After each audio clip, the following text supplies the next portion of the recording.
Now, on 105.9 FM and streaming worldwide on the WMAL app, O'Connor and Company. It is 7:07, O'Connor and Company. On this Tuesday morning, a little drizzly in your nation's capital, but it's going to be nice when the clouds blow over. Coming up at 8:35, we'll speak with the chairman of the Judiciary Committee in Congress, Jim Jordan of Ohio. It's Larry O'Connor alongside Julie Gunlock. You ready, Julie? Good morning. Morning. We've got Dr. Robert Malone. Now, I want you to know that his Substack is fantastic. I subscribe to it. You can get it at malone.news. And, of course, we know Dr. Malone as the inventor of the technology, the mRNA technology used for many vaccines, including the COVID shot. He's the author of the book, Lies My Government Told Me and the Better Future Coming. So, Dr. Malone, first of all, thanks for joining us. Always good to talk with you, sir.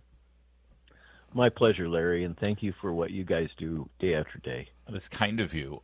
There's a lot of hysteria on the left inside Washington, D.C., the defenders of the status quo and public health policy that has increasingly let us down over the years. They're very upset that Health and Human Services Secretary Robert Kennedy dismissed the entire advisory panel on vaccine policies.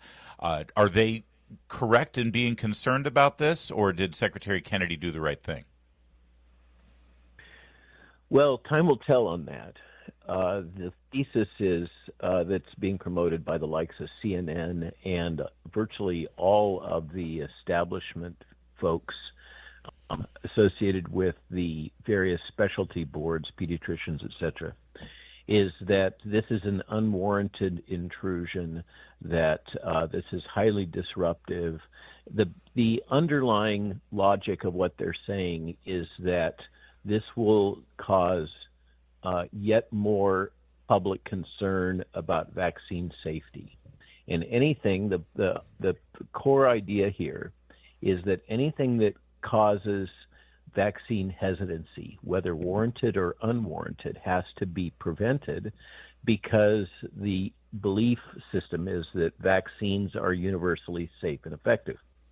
And Secretary Kennedy's position is that, as laid out in his Wall Street Journal recent op-ed in which he announced he was going to do this, so everyone had foreshadowing, what he describes is a culture that dates back really decades of close ties between the pharmaceutical industry, the CDC, particularly the ACIP, and this whole kind of academic, government, industrial complex. Is really the three are tied together that promotes vaccines and denies any concerns about vaccine safety. And he believed that in his op-ed that it was necessary to basically make a clean start because of the rise in public concern and dissatisfaction with the vaccine industry and particularly the pediatric schedule. Dr. Malone, what do you say to people who say you're throwing out the baby with the bathwater, and also people who say, this revolving door, yes, it can be a problem, but this is how it works. You know how the agency works, the approval process, so you're of value to these pharmaceutical companies, and you go there and you advise them on how to go through this process legally and appropriately, and then you might jump around to different agencies, or when the president calls you to, come in and serve again within an administration, you do that, and now they're being blamed. Are people, was this too severe an action? And also, what does this mean for vaccine safety? So the focus here is on restoring public trust. And as documented in 2003 by UPI, and those practices have continued, there is a deep and long, persistent, close relationship between many, if not all, of the ACIP members and the industry. And this is documented easily by the various conflicts of interest waivers that have been traditionally granted to the ACIP members. So the logic here is that particularly since a number of these members of the ACIP were put in at the last minute as the Biden administration was basically looking at the exit, that it's necessary to have a complete clean break, a relaunch.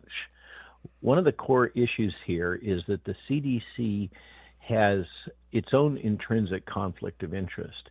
It's set up congressionally to both promote vaccines and regulate vaccine policy. And the ACIP is crucial in that because the ACIP functionally not only establishes standard of care for the United States for pediatricians, et cetera, and has for decades, but it also determines whether or not products are able to meet the criteria for the injury waiver program. And so the industry has an incentive to get any vaccine down into the pediatric schedule because that automatically triggers the indemnification program, and also it automatically triggers the purchase that's authorized by Congress if the product gets into the Vaccines for Children schedule. So I guess the big question here that our public policy makers have to make all the time with regard to all policies, but certainly when it comes to health like this, it has to, sadly, you utilize those Marxist themes of the greater good. Every vaccine has some element of danger to it. Every vaccine, there's somebody out there who could be injured from a vaccine. Is that have they found a vaccine where someone hasn't had a negative reaction yet, Doctor? No, and the honest truth, Larry, is that is true for all medical products, all drugs. So take the Hep B. Newborns, like in the hospital, when they're less than a day old, are given the hepatitis B shot. That's our law right now. That's the policy. That means there's going to be some newborns, brand new babies. Some, I don't know what that number is, but some brand new babies are going to be injured based on that policy. So what is the delta here? How do public policy experts make this decision? It's like we accept the fact that a newborn baby will be harmed, but for the greater good, we want every newborn baby to get this hepatitis B vaccine. So historically, that has involved a assessment, and back a few years ago, it involved an assessment that was balanced by life years. And so if you could prevent a disease by treating a baby in this way, then that gave a very large bump in quality adjusted life years compared to intervening later in life. And so that has been the basic approach that the ACIP has used, is evaluating the potential benefits against the risks of the disease.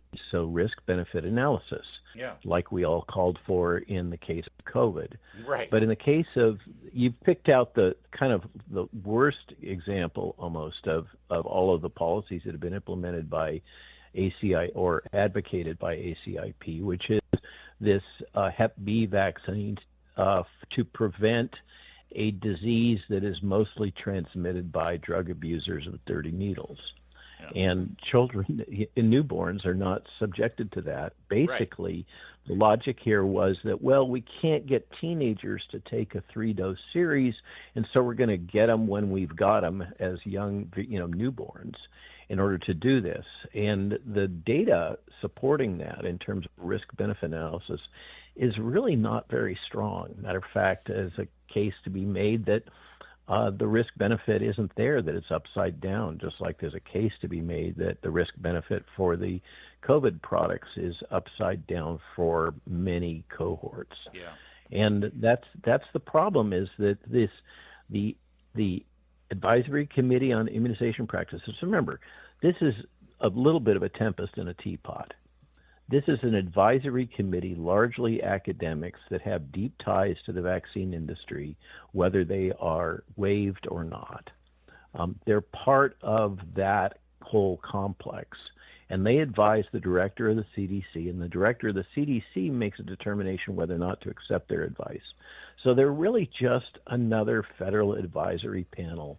And all of this, I think you said it earlier, basically what we have is a lot of overwrought concern about a modest shift and reappointment of a group of federal advisors.